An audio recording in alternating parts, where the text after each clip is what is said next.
મારા વિસ્તારમાં એક બદનામ છોકરી રહે છે.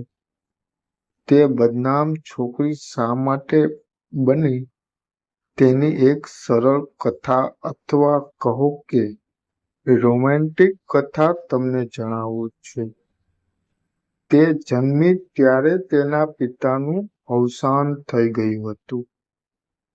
તેની માતાએ ઘર ખર્ચું ચલાવવા માટે મજબૂરીથી દેહ વેપારનો વ્યવસાય ચાલુ કરી દીધો. ઘર ચલાવવાનું શરૂ કરી દીધું. આમ નાની ઉંમરમાં જ બદનામ છોકરીને પોતાની માતા ખુદાતી જોવા મળી. તે કિશોરી વયની થતાં જ તેની પીચ ઉત્તેજિત થવા લાગી. હવે તેની માતાને મળવા આવતા ગ્રાહકોની નજર પણ તેની છોકરી પર પડવા માંડી. માતાની અનિચ્છા હોવા છતાં પણ એક પૈસાદાર ગ્રાહકે તે છોકરીને બહાર ખોદવા માટે લઈ ગયો. તેણે પોતાના ઘરે લઈ જઈને ચુંબનોથી નવડાવી દીધી. બદનામ છોકરીઓ માટે આ અનુભવ નવો હોય.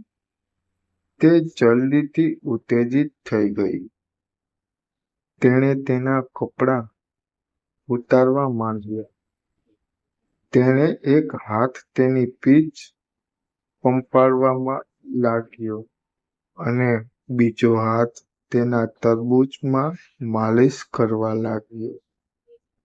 બસ પછી શું જોઈતું તું તે યુવાને તેને ભરપૂર રીતે ખોદી ને પૂરેપૂરી ખુશ કરી અને પૈસા પણ તેની માતા કરતા વધુ આપ્યા.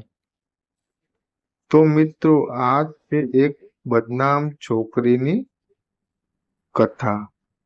આ બનાવ પછી તે છોકરીનો વ્યવસાય પણ દેહ વ્યાપાર થઈ ગયો અને તે તેના માટે બદનામ થઈ ગઈ. મિત્રો, આવા જ વાર્તા સાંભળવા માટે લાઈક અને ફોલો જરૂરથી કરજો. ધન્યવાદ.